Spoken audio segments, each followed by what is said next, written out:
The island was never meant to exist in the public imagination.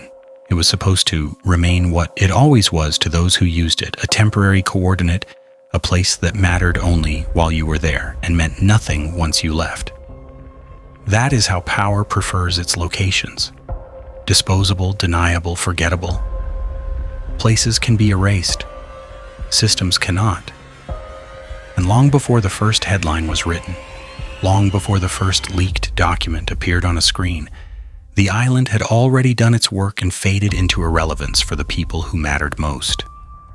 Purchased quietly in April 1998 for $7.95 million through a limited liability company whose records listed only one member, a financier whose fortune had roots in Wall Street dealings and high-profile connections. The 72-acre speck of land off the coast of St. Thomas in the U.S. Virgin Islands seemed unremarkable at first. A private retreat with a main house, guest cottages, a helipad and a dock, all nestled among cleared vegetation, replaced by towering palms, imported to reshape the landscape. Why would such a purchase, valued later at over $63 million by 2019, draw no scrutiny until much later? Why did the expansion over the years, adding villas, pools, a spa, and a peculiar blue-striped building on the highest point, permitted as a music pavilion but completed with a gold dome that hurricanes would later strip away, its interior captured in photos showing zodiac symbols on ceilings and scattered mattresses on floors, go unnoticed by those who might have questioned its purpose? What remained were traces, not evidence in the legal sense, but patterns. Repetition without explanation, names that surfaced in proximity to one another, not often enough to look deliberate, but too often to be random. Scientists invited to private events funded by invisible benefactors, like a gathering of artificial intelligence experts in 2002, or a physics conference in 2006 where a renowned cosmologist was photographed on a submarine tour arranged by the island's owner. Politicians appearing in photographs that later vanished, or logged on flight manifests for the private jet dubbed by some as the Lolita Express, which made hundreds of trips globally, stopping in Paris, London, or Morocco before returning to airports near Palm Beach or New York, sometimes carrying passengers listed only by initials or first names. Financiers moving between institutions like ghosts, never staying long enough to be held accountable, never leaving behind fingerprints, even as banks like those involved in later lawsuits over client relationships provided services that allowed funds to flow through offshore entities in the Virgin Islands, where tax incentives reduced federal liabilities dramatically for select individuals. Each individual story was harmless on its own. A single flight in 1997 from Palm Beach to Newark for one political figure, or repeated trips in the 1990s and early 2000s for another former president who later denied ever setting foot on the island itself. Together, they formed something else, something uncomfortable. Why did airport employees on St. Thomas, in interviews years later, describe seeing young females, some appearing under 18 and dressed in college sweatshirts as if to blend in, disembarking from helicopters that shuttled from the international airport, carrying shopping bags from distant cities, while the central figure moved freely despite his 2008 registration as a sex offender? Those who study power understand that it rarely operates through command. Orders create records, records create vulnerability. True power works through incentives, through access, through the quiet suggestion that cooperation will be rewarded and resistance will be costly. In such systems, no one needs to be threatened openly. The threat is structural. It exists in the knowledge that doors can close permanently, that funding can disappear overnight, that reputations, carefully built over decades, can dissolve in a single news cycle if the wrong narrative is released at the right moment. Consider the 2005 police probe in Palm Beach, sparked by a 14-year-old's report of a paid massage that turned into something more, leading to statements from dozens of other young women, many still minors describing similar encounters, yet culminating in a 2008 plea deal that not only limited incarceration to 13 months with work release, but extended immunity to unnamed potential co-conspirators. An arrangement negotiated behind closed doors without notifying victims. Why did flights to the island persist afterward, documented as late as 2018 and 2019, with the jet airborne every 3 days on average between January 2018 and June 2019? Why did local authorities in the Virgin Islands, despite the offender registry and reports from airstrip workers of groups of young girls arriving twice a month, take no visible steps to intervene, even as the owner cultivated ties through donations, scholarships, and gifts like computers to lawmakers? This is why certain names cause such unease when they appeared in connection with private gatherings linked to elite patrons. Not because of accusations, but because of contradiction. A theoretical physicist whose life was dedicated to understanding the universe, suddenly appearing in documents related to events funded by individuals whose interests had nothing to do with knowledge for its own sake, like the 2006 visit where photos showed him among a group exploring the island's waters via submarine. The official explanations were always reasonable. They always are. Intellectual exchange, philanthropy, curiosity. But reasonable explanations lose their comfort when they repeat too often in contexts that benefit the same small circle of people, such as the unsealed court documents from January 2024 listing dozens of associates, from staff to business contacts, none indicating wrongdoing simply by mention, yet painting a web of proximity that spanned scientists, entertainers, and global influencers.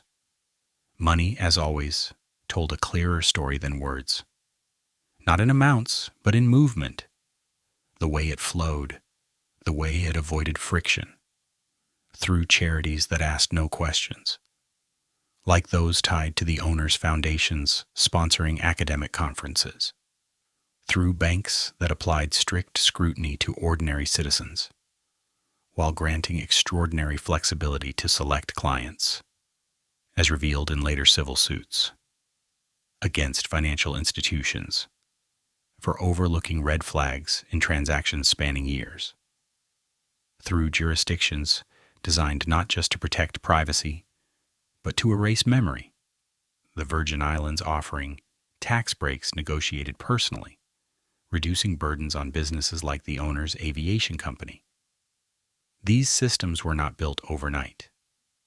They were refined over decades, shaped by crises, scandals, and reforms that always seemed to strengthen the very mechanisms they claimed to regulate, such as the 2016 purchase of the neighboring Great St. James Island for $22.5 million, reportedly under a front buyer's name from Dubai, expanding the private domain to over 200 acres combined. Political figures entered the narrative not as participants, but as gravitational forces. Their presence bent outcomes without requiring involvement. Investigations slowed, focus shifted, public attention fractured.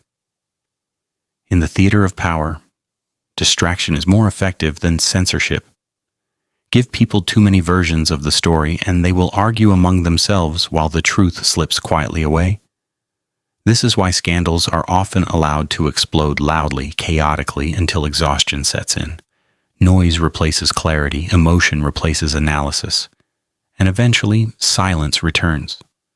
Not because questions were answered, but because people grew tired of asking them. After the July 2019 federal indictment on sex trafficking charges, after FBI agents swarmed the island days following the owner's death, recovering digital devices and physical items from the 24,000 square foot residence and other structures. The unsealing of grand jury transcripts from Florida's 2006 investigation only added layers. Why were so many potential leads not pursued back then? Behind all of this lingered symbols. Not proof, not evidence. Symbols. Old ones. Reused ones.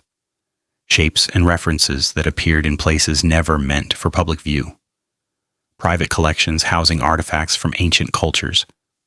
Restricted buildings on the island like the temple-like edifice with its blue stripes and interior zodiac motifs, sparking endless online speculation about rituals or hidden meanings.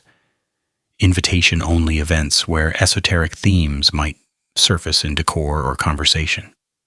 To most observers, they meant nothing. A sundial here, a statue there.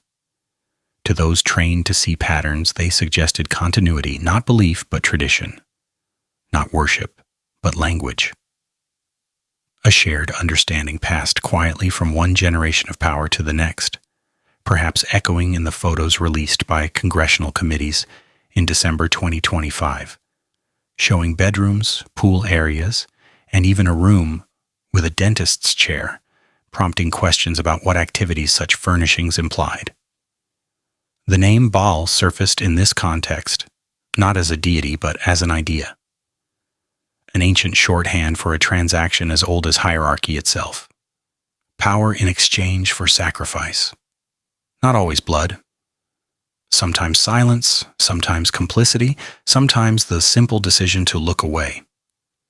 In modern systems, sacrifice rarely looks dramatic. It looks bureaucratic, a file not pursued, a witness discredited, a question redirected. Each act small enough to justify. Together, transformative. Why did the 2019 jail death, ruled suicide by hanging, confirmed by reviews, despite falsified guard logs, missed rounds, and malfunctioning cameras, leave such persistent voids in the official account? Those who attempted to disrupt this equilibrium often found themselves isolated rather than attacked. Their credibility questioned, their motives scrutinized, their personal lives exposed. In some cases, their stories ended abruptly, officially unrelated to anything they had investigated. Each incident explained away with statistics, probabilities, and unfortunate coincidence. But coincidence loses its innocence when it becomes predictable, like the way mobile data later analyzed in investigations traced nearly 200 devices to the island over years, belonging to visitors whose paths crossed in ways that raised eyebrows but never definitive answers. The public, meanwhile, was given an ending, a narrative with a beginning, a villain, and a resolution. Humans crave closure. It allows us to return to normalcy, to believe that systems correct themselves, that justice, if delayed, eventually arrives. But systems of real power do not collapse when exposed. They adapt, they shed compromised components, and preserve the core. They allow sacrifice at the margins to protect the center, as when the islands were sold in May 2023 for $60 million to a private equity billionaire, with half the proceeds directed to victim settlements and plans announced for a luxury resort. Yet as of early 2026, no construction reported leaving the sites dormant. And so the island became a symbol itself, a distraction, a place onto which all darkness could be projected, allowing the larger structure to remain unseen. Once it was closed, once its name became synonymous with scandal, the world felt reassured. Something bad had been found. Something bad had ended. But nothing fundamental had changed. The same financial channels remained open. The same social networks remained intact. The same mechanisms of silence continued to function perfectly. Perhaps there was no grand conspiracy. Perhaps there was no unified intent. Perhaps what existed was something more disturbing. Alignment without coordination. A system so efficient that it no longer required conscious planning. Individuals acting in their own interest, guided by incentives designed long before them, producing outcomes that looked intentional without ever needing intent.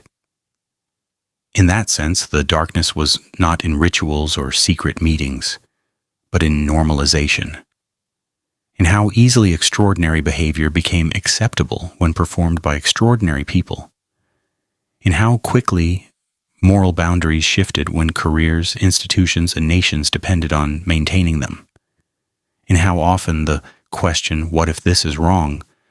was replaced with, "What if this is necessary?" The island was never the secret. The secret was how smoothly the world moved on.